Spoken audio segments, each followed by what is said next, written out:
You found your way to Whispers of Crimes, a quiet corner where the shadows of the past are gently told. Here, we speak of real crimes and mysteries, not to shock or scare, but to wonder, to reflect, and maybe to help you fall asleep. So close your eyes, let your thoughts slow down, and come with me into tonight's case.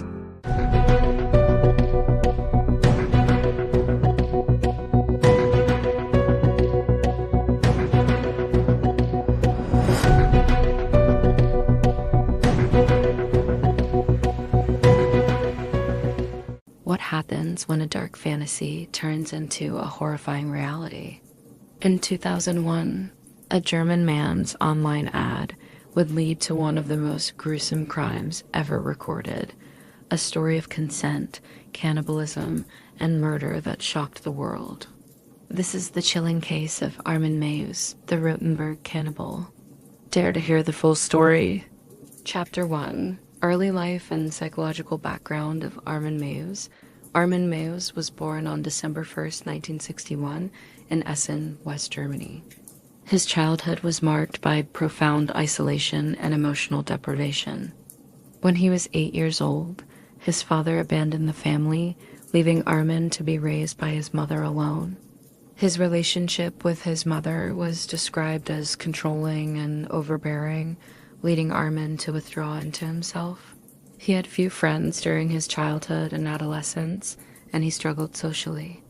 In his early years, Meiwes developed unusual sexual fantasies, including ones involving cannibalism and extreme control. He created an imaginary brother with whom he would share his thoughts, demonstrating early signs of deep loneliness and a detachment from reality. His fantasies were not impulsive, but carefully constructed and recurring. By the time he reached adulthood, Meiwes was working in IT, but was largely socially isolated, with few intimate relationships. His sexual interests remained unorthodox and secretive. After his mother's death in 1999, Armin lived alone in a large home in Rotenburg, which further enabled his isolation. This period marked the escalation of his fantasies from internal thoughts to external actions. The rise of the internet gave Meiwes a new outlet. He began frequenting online forums dedicated to taboo fetishes, particularly those involving cannibalism. These communities allowed individuals with extreme and illegal fantasies to connect anonymously, sharing stories, desires, and even plans. It was on one of these forums, the Cannibal Cafe, that Meiwes would make his notorious posts seeking a willing participant for his darkest fantasy. Chapter 2. The infamous ad and Bert Brandes Meeting of Minds. On January 2001, Meiwes posted an advertisement on the Cannibal Cafe, a site dedicated to people with cannibalistic fantasies. The ad read, in essence, that he was looking for a well-built 18 to 30-year-old to be slaughtered and then consumed. The bluntness of this request shocked many, but it also attracted a number of responses.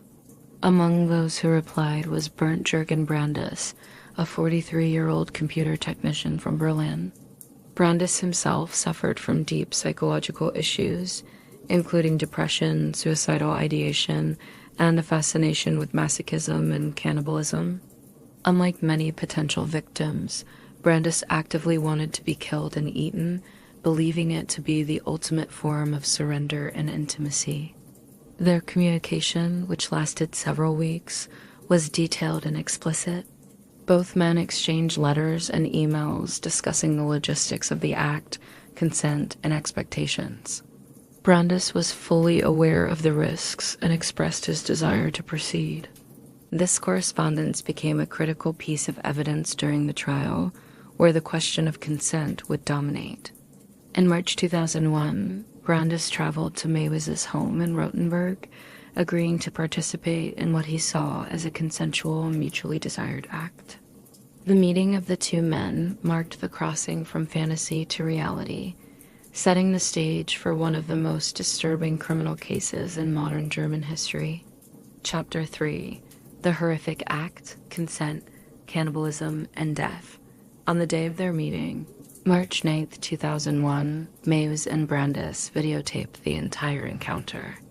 In a video that lasts more than 4 hours, Brandis is seen consenting to Maves amputating his penis, which Maves attempted to bite off before resorting to a kitchen knife. The two men then cooked and consumed parts of the amputated organ together, describing it as an act of shared intimacy. Brandy's blood loss was severe, but he remained conscious for some time. Maves provided a warm bath to Brandis and monitored his condition. After several hours, Brandis lost consciousness due to blood loss and was unable to continue. At that point, Maves stabbed him in the throat, killing him. The body was then hung on a meat hook in the basement, where Maves proceeded to butcher and store various parts in a freezer. Over the following months, Maves consumed parts of Brandy's flesh. He recorded detailed logs about his consumption, including the date, amount, and method of preparation. Some reports suggest he preserved certain pieces in jars, describing the experience with a clinical detachment. Despite the horror of the crime, Maves maintained that Brandis was a willing participant and that the act was consensual. For Maves, the killing was not motivated by hatred or rage, but by a desire for closeness and fulfillment of a lifelong fantasy. Chapter 4: Investigation, Arrest, and Evidence Gathering. The case remained unknown to authorities until late 2002, when Maves posted a new advertisement online seeking another volunteer. This time, however, the post caught the attention of an internet user who reported it to the police. German police began investigating and tracked the IP address to Mavis's home in Rothenburg. On December 11, 2002, police raided the house. Inside, they found chilling evidence: a large freezer containing Brandy's body parts, butchering tools, and the infamous video footage documenting the murder and cannibalism. Maves was arrested without resistance and confessed to the crime, describing it in detail. The evidence was overwhelming, including the videotaped confession, the physical remains, and the emails exchanged between him and Brandis. The media quickly picked up the story, dubbing Maves the Rothenburg cannibal. The case became a global sensation, stirring debate about the internet's role in facilitating such crimes and the limits of consent and legality. Chapter 5: The complex legal battle, consent versus murder. Maves's trial began in December 2003 in the State Court of Frankfurt. The central legal question was whether Maves could be held guilty of murder when Brandis had willingly consented to be killed. German criminal law differentiates between murder, manslaughter, and killing on request. Killing on request applies when the victim explicitly asks to be killed, often in the context of euthanasia or mercy killing, and carries a lighter sentence. Maves's defense argued that Brandis had made a conscious, voluntary decision to die and be consumed, and therefore the act did not constitute murder. They maintained that Maves was guilty, at worst, of manslaughter or killing on request. Prosecutors countered that Brandis's consent was invalid due to his impaired mental state and that Maves had a sexual motive, making the killing a criminal act of murder. The court was shown graphic video evidence, emails, and expert psychological testimony on both men. In 2004, the court found Maves guilty of manslaughter and disturbing the peace of the dead and sentenced him to 8.5 years in prison. The verdict was met with public outrage, with many believing the sentence was too lenient given the brutality of the crime. Chapter 6: Retrial and Life Sentence. The initial verdict was appealed by the prosecution. In 2006, Germany's Federal Court of Justice overturned the manslaughter conviction and ordered a retrial, arguing that the sexual motivation and brutal nature of the act constituted murder regardless of consent. The retrial concluded that Brandy's consent was irrelevant because the killing was for sexual gratification and the act was unlawful. On May 10, 2006, Maves was convicted of murder in a sexual offense and sentenced to life imprisonment. The case set a legal precedent in Germany, clarifying that consent does not excuse killing for sexual pleasure.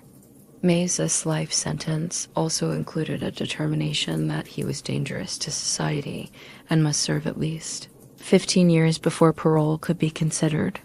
Chapter 7: Psychological Insights and Societal Impact. Psychologists analyzing Mavis's case have pointed to a combination of severe social isolation, paraphilic disorders including sexual sadism and cannibalistic fetishism, and a lack of empathy typical in psychopathy.